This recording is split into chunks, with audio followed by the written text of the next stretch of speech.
80% of falls in the home occur in the bathroom. Don't put yourself or a loved one at risk. There's a safe bathing system for everyone's budget. Enjoy a bathing experience that combines safety, comfort, and excellence. If assisted living is not for you, a BCI walk-in tub may well be the answer, giving you the safety and freedom to live independently. A BCI walk-in tub is the most affordable and comfortable walk-in tub in the market today. With our dual drain technology, your tub will drain quickly, and for those that still like the feature of a shower, our two-way bliss gives you both a handheld and overhead shower head. We offer the best financing in the industry with payments as low as $99 per month or no interest, no payments for 18 months with approved credit. For comfort, safety, price, and selection, it's got to be BCI Walk-In Tub. Be one of the first 50 callers and save $1,500. Call 800-354-4377, 800-354-4377 for a free no obligation in-home consultation.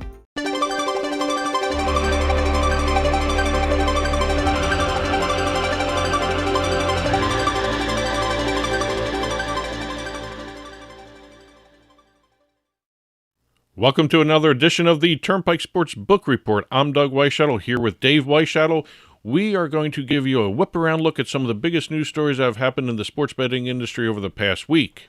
This week, we're going to be talking in our state and national reports. We've got a few state benchmarks to talk about in Michigan, Tennessee, Connecticut, New Hampshire, and also New York. As always, New York. We always have New York. New York is a given. Yes. Deals, we've got a deal involving Caesars, we've got Hard Rock, and also a couple data deals to hit. Over in the industry updates, we've got some deals involving Genius Sports, as well as a fireworks company getting a sports betting license. Yes, I don't know how they did that, but you know. And then we've also got a Nebraska releasing its sports wagering menu, or its initial sports wagering menu, I should say. And then we're going to round out the show with our legislative updates, where we have some news coming out of Tennessee, Maine, and Massachusetts. Right. So let's get started right after this break with some numbers. Attention. If you owe back taxes to the IRS, watch this urgent message. The IRS is cracking down by hiring 87,000 new agents to garnish your paycheck and put liens on homes and businesses. They can even seize your bank account. The IRS calls it enforced compliance, and now they have the manpower to get you. Penalties and interest on unpaid taxes compound daily. So call One Stop Tax Relief Shop and get the IRS off your back. They're experts in the Fresh Start Initiative, one of the biggest breaks the IRS has ever offered. And no other tax shop gets you more or faster approvals. One Stop Tax Relief has resolved thousands of cases since 2014 and saved clients millions of dollars. Call now for a free consultation. Connect with tax professionals who get the IRS off your back. Call 800-605-0688, 800-605-0688. One Stop Tax Relief Shop.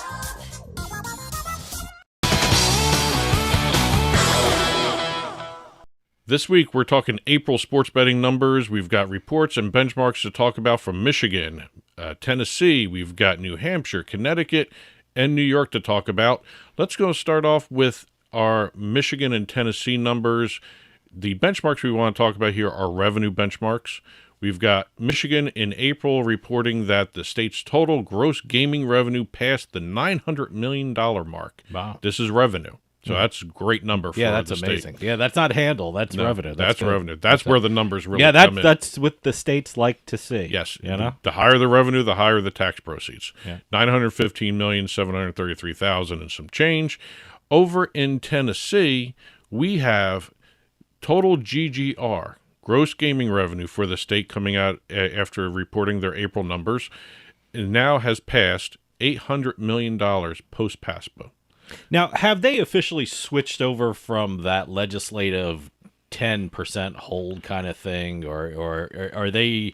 Is this numbers reflecting any of this? Are they off on a new kind of computation now, or this is still the old system? Old system. And just by saying that, in their legislative roundup, we're going to be talking about Tennessee. Oh, okay. All right. So, see, I jumped the gun a bit. No, that's foreshadowing. Okay. That's good. That's good. It's a good question. Yes. And also their adjusted gaming revenue, which is also going to change in a couple of months too, because they're going to be phasing out a lot of the promo costs. adjusted gaming revenue passed $700 million. That's the taxable revenue for Tennessee right now. Yep. And just to remind everyone, Tennessee has no retail sports books. They're online only.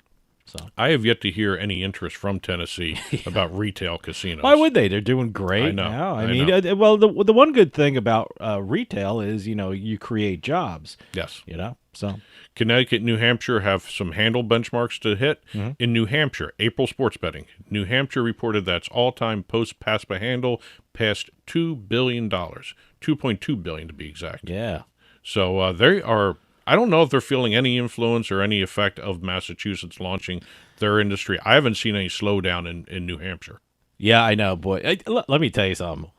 All the New England bettors are reeling what's happening with the Bruins and the Celtics. I've been saying this for like a couple of weeks now. God, how much they finally get sports betting on a grand scale in New England when Massachusetts, went live with the retail January 31st. What happened?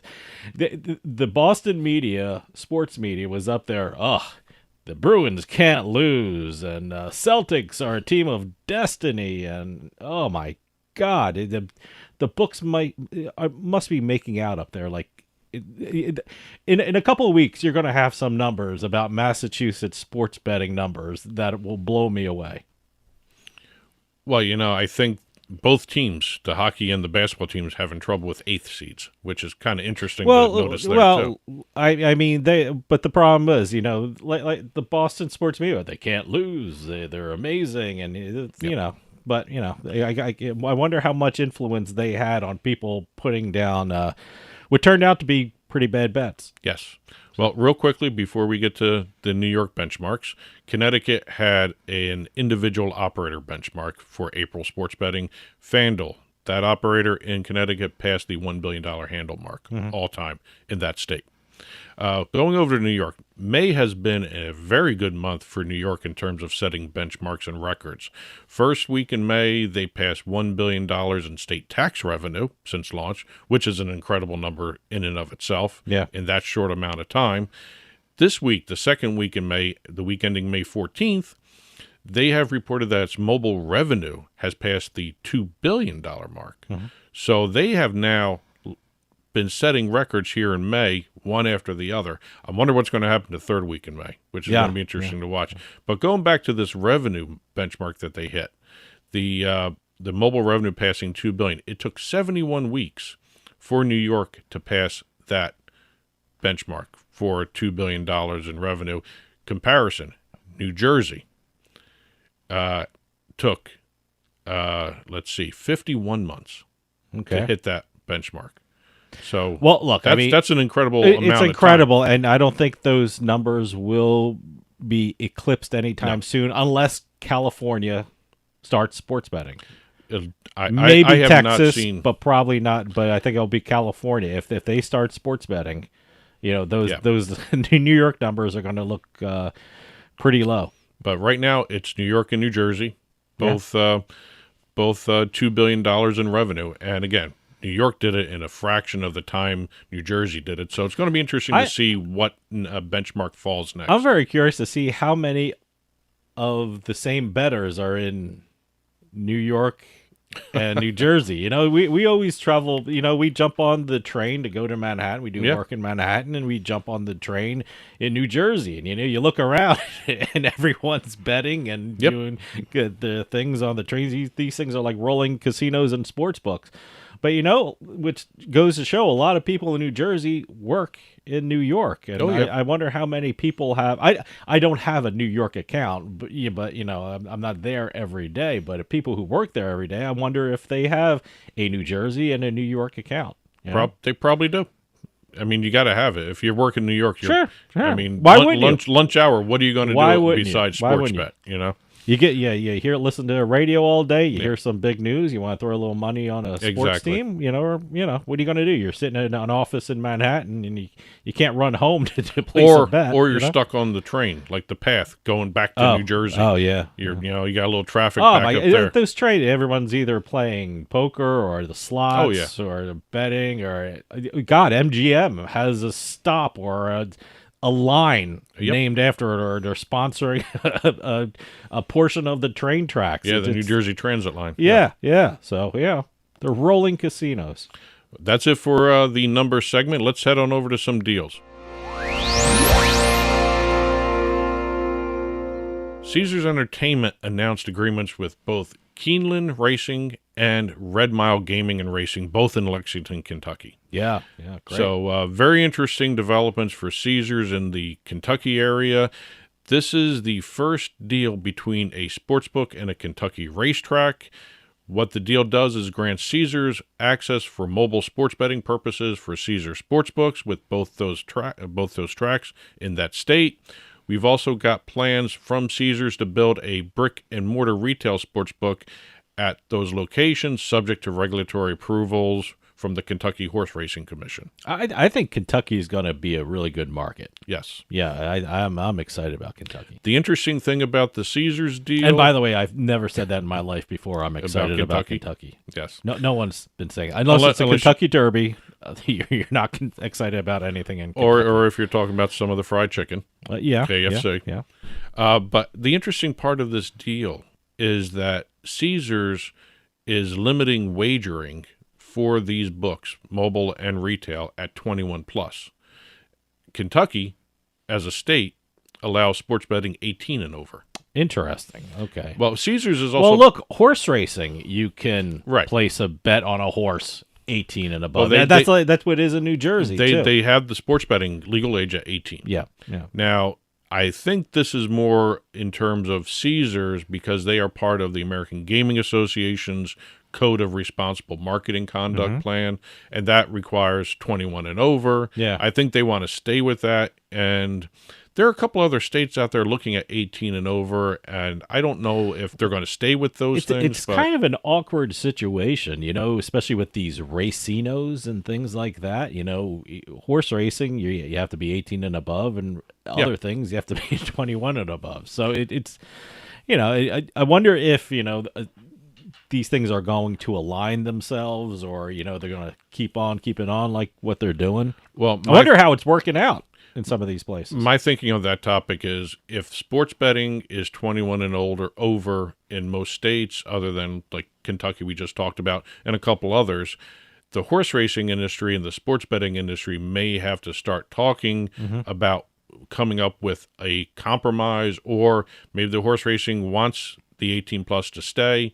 The sports betting community definitely wants 21 over to stay. How do they card people? I know sometimes when you go to these, not any racino or anything like that, but like any event that has alcohol involved, they give you like a wristband and stuff like that. And again, it's I've never been to these tracks, so I don't know exactly how they do that. I don't know. So. I've actually never been in a jurisdiction. Well, for horse racing, I've gone to the tracks. But I've never seen. There wasn't I've never been to a racino where that issue has existed. So, I mean, there are plenty of them out there. I just haven't visited them. Sure. Going over to Hard Rock Digital. Hard Rock Digital announced a multi-state partnership with SimpleBet to expand its short-form offerings. Short-form offerings is another marketing phrase to talk about micro markets. What is it? Micro betting. What is it called now? Short form offerings. All right. Come on, stick with one word. Yeah.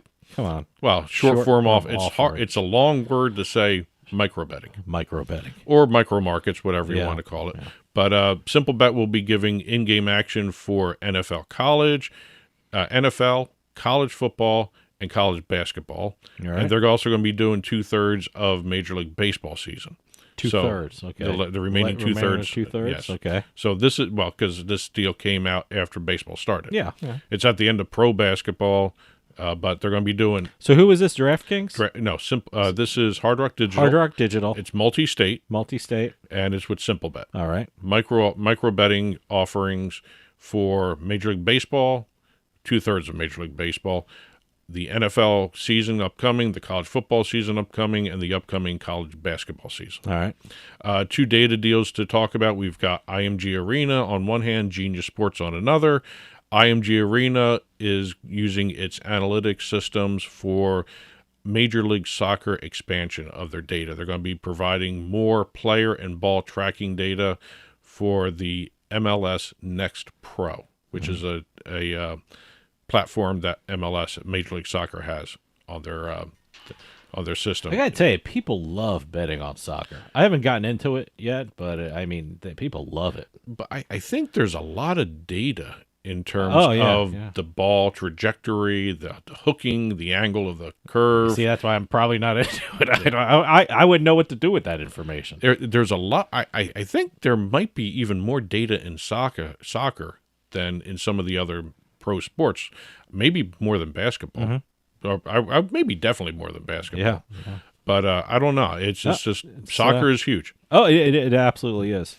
And Genius announced a partnership with Gemini Sports Analytics to integrate official National Collegiate Athletic Association data for both football and basketball into the Gemini Sports Analytics app, which means you're going to see even more stats coming from those areas of the sports, whether it's NCAA football, NCAA basketball. There's going to be even more data available for customers.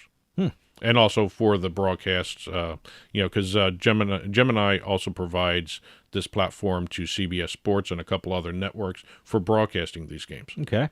So take a look next time you see at the end of the broadcasts, if you see Gemini Sports Analytics somewhere in the credits. Yeah. Because I'm seeing Sport Radar all the time. Oh, Sport Radar is I've seen everywhere. Genius Sports a couple times. I haven't seen Genius Sports. I've seen Sport Radar. So, yeah, keep your eye on it. This data is just incredible. That's it for our deals. We'll head on over to our industry updates right after this. Game sauce and Tony best slip is empty. I gotta call KG. KG, what up? I got nothing for you, Fox. Ah, come on. Jalen. You want to tell? Yeah. Don't call somebody on live TV. Well, you answered. I have other friends anyway. Marshawn, Barry. Listen, I need some tips. I like LA. LA? No, Dallas. That's Dallas? Dallas. Dallas? How about Detroit? I'm calling y'all right now. Vanessa. I got a tip for you. Always go with your gut. I like that. Let's go with our gut.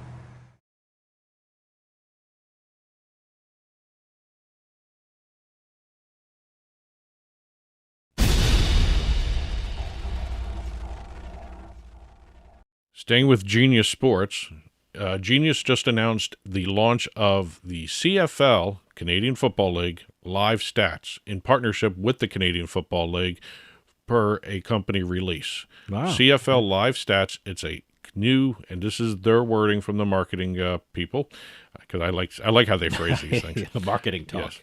New cutting-edge data collection system which will capture official play-by-play updates on every CFL game. That was actually kind of straightforward. Well, let me ask you something. Where will these stats be evident? Will they be on the television screen? Will they be in the sports books that we're looking at? What are we looking at here? Well, this is going to be basically behind the scenes. Okay. For not only for the teams It's necessary. themselves, It's absolutely but necessary. for It's the great sports for books. bettors. Yep. Yeah. And also the live stats will also enable the sharing of the betting data and also team and player game data for all the CFL games. The CFL will also continue to roll out new features throughout the season, including historical play-by-play data and statistics for public consumption, which tells me we're going to be looking at a virtual sports game probably for Canadian Football League. I have never placed a bet on Canadian football. I wonder how different it is from football played in the U.S. Are there different stats? There's different things you have to look at when betting CFL. I'm very curious about that, you know? Well, I know the CFL has a lot of different rules that aren't readily evident if you're just doing a cursory watching of the it's game. It's only 3 downs. Yeah. It's a much bigger field. There's I'm also very some curious to see if, how much different betting is from CFL to NFL to NCAA and things like that. Well, the CFL also has a bunch of different rules for kickoffs and touchbacks, all that stuff. So there's a lot of different minute details that are different. So it'll be interesting. And also what they're going to be working on, Genius and the Canadian Football League, they're going to be working on a low latency platform for broadcast. Good. To the official partners. Great. Going over to Ohio now, we have Phantom Fireworks. Yeah, I love this story. It's a very interesting development, but again, Ohio has a variety of businesses applying for sports betting licenses. They even had that instance of the sports academy / high school getting a sports betting license. That was a weird one. That took a lot of people by surprise. Well, a fireworks company, Phantom Fireworks, they were approved for a Type B Ohio sports betting license, and they are planning a brick-and-mortar sportsbook at the Covelli Center, which is the home of let me get the league right, the United States Hockey League, USHL, Youngstown Phantoms Youngstown Hockey Phantoms. So it makes sense. Makes sense. They don't have to change the brand. Yeah, great. So, well, I have to check on this. Were they involved with the Youngstown Phantoms before they applied for? I mean, they have the same name, the same nickname. Well, they're also, from what I was seeing on the Phantom Fireworks website, they are from the Youngstown, Ohio area. Okay. The entire family running that. Well, see, do they have an affiliation already with the hockey team? Even they may have been doing fireworks shows. No. I mean, it's called the Youngstown Phantoms. Yeah. I wonder if they had a part of the team beforehand. I'm just curious about that. That I don't know. Yeah, I'm gonna look that up. And they don't. Anyone have any answers on that? That's interesting. But I love the fact they got a. They're going to do a sports book there at the Covelli Center, right? Yep. No word on who their partner is going to be yet, but that should be announced soon. Yeah. Also, they don't know if they're going to be building a new sports book from the ground up versus renovating a certain area that's already in the Covelli Center. Ohio is such a great sports betting market. Yep. I love the fact what Phantom Fireworks is doing, and we've got a month out from 4th of July, so that's great. That's it. Speaking of sports betting markets, we have an upcoming sports betting market. Hasn't launched yet. Okay. Nebraska. We actually did a story on Warhorse. They're going to be launching the first retail sports book in that state once sports betting happens. Yeah. The Nebraska Racing and Gaming Commission has been working around the clock to get the launch ready. They just released the initial sports wagering catalog, which lays out what events are going to be available for betting upon. Okay. According to the Gaming Commission in Nebraska, retail sports books will be accepting bets within the next month. Oh, wow. So good for them. They're going to be able to offer odds on all major league sports, as well as professional bull riding, rodeo. Wow, that's something I've never bet on. Actually, I'm seeing a lot of PBR. Really? Yeah. Oh, I got to check that out. A lot of books have PBR already part of their catalogs. We actually went to a bar PBR or something like that. That was their branded bar. Are they still there? They're still there. Okay. No, they had a mechanical bull. Right? It was like right before a Phillies game. And they're going to also be doing tennis, golf, motorsports. They're going to be doing college sports such as football, basketball, typical stuff. Okay. Nebraska, volleyball. The big sport there is Nebraska Cornhusker football. Yes. Will you be allowed to bet on that in Nebraska? Yes. Yeah. Okay. Good. But not in Nebraska. I'm kidding. No, you can't do it in Nebraska. Really? Yeah. That can't be right. The rules as approved, and I'm reading this from the press releases. Okay. Rules as approved by the legislature required bets to be made in person at a casino, and also do not allow people to bet on Nebraska college teams when they're playing the games in the state. If they're out, it's like New Jersey. Oh, no, it's not like New Jersey. Is like there a loophole saying if Nebraska is playing in Oklahoma? You're right, it's not like New Jersey. If Nebraska is playing in Oklahoma, are you allowed to bet on Nebraska? If they're not in the state, you can bet on them. Really? Yep. We got to check that out. Only retail right now. Okay. We have to check that out. And it's from Division 1 So down. what is the statement from the legislature about that? Here, I'll just read that part. Require bets to be made in person at a casino. Okay. And also do not allow people to bet on Nebraska college teams when they are playing in games in the state. Okay. If they're outside the state right now, the way the legislation reads, you can bet on it. Okay. I wonder if that's going to change or if that's going to be modified. I'm very curious about that.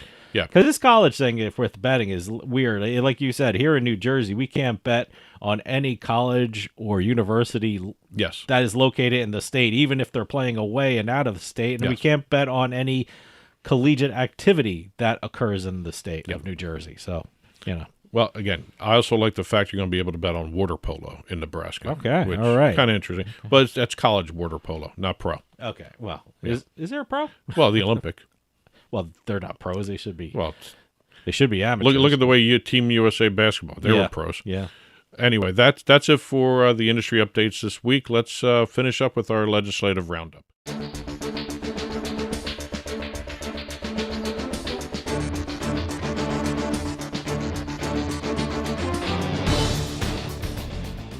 Finishing up today's show, we've got our legislative roundup. Tennessee, as you mentioned earlier regarding the tax structure and game and revenue structure, SB 475, which removes the state's official league data mandate, switches the tax structure from taxing adjusted gaming revenue to a 1.85% tax on operator handle, was signed into law by Governor Bill Lee. That also got rid of the legislative 10% hold as well. Yeah. Which was actually causing some issues because they weren't able to collect the penalties. That's why they were having issues I guess with if they this. didn't hit 10% hold, I guess they They had a choice to pay. They had a choice Yeah. to make up the difference or pay a fine. Yeah. Over in Maine, we've got some interesting developments. Maine's head gaming regulator, Milton Champion, by the way, still a great name. Great name. They just released the latest version of the rules and regulations for sports betting in the state, and according to Champion, there is a definite possibility of a launch in Maine of sports betting by Thanksgiving. Wow, that's great. Originally, they had pushed it all the way back to May of 2024, but given the fact that they're anticipating less changes, less comment, less opposition to some of these rules now, especially after removing 3 really strict advertising provisions. Okay. Celebrity advertisers are back in. All right. As long as the advertisement doesn't target under 21. Sure. I mean, I saw an example someone gave out, no Daffy Duck. Yeah, I mean, you're not going to. I don't see any of that You're not happening. going to have but cartoon characters about gambling. TV ads are no longer going to be restricted to in-game on the specific broadcast partner. All right. That was a very weird one. That was a tough one to actually. You can only see sports betting advertising. Say if the Patriots were on whatever channel they were on up in Maine, you can only see sports betting advertising during the game on that channel. No other channel could do it. All right. Yeah, Okay. that's gone. And also prohibitions on advertisement, including bonuses, was removed. So you can now advertise a bonus. Okay, good. Yep. Good. So we'll see what happens there. But again, the projected timeline now is shifted to Thanksgiving of this year. Great. Over in Massachusetts, 2 interesting discussions were held by the Mass Gaming Commission.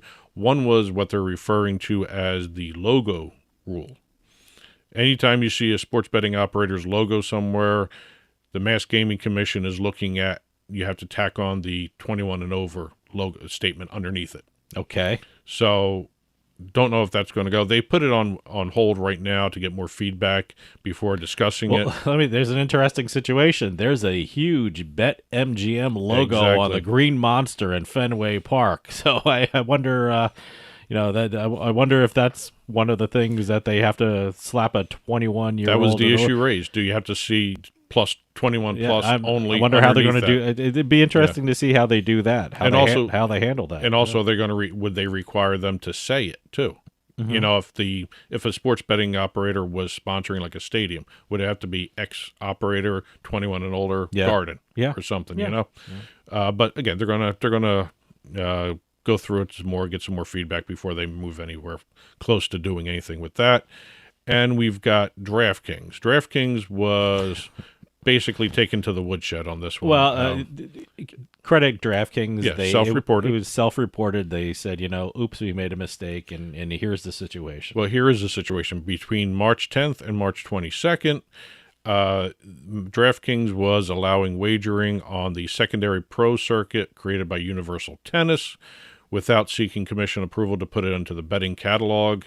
They self-reported the violations to the commission. They had accepted over 850 wagers on this tennis tournament, $7,800. The commission has decided to put DraftKings into a public hearing. Okay. As an example. I guess as an example. They got to do that. Yeah. So. And last but not least, also in Massachusetts, Gaming Commission also voted 5-0 that they will not allow operators to deduct promo play for taxing. Okay. That's it for this week's Turnpike Sports Book Report. Press releases, info@turnpikesportsradio.com. If you've been following along on TV, our news ticker below us has all additional stories that we didn't have a chance to talk about in this half hour.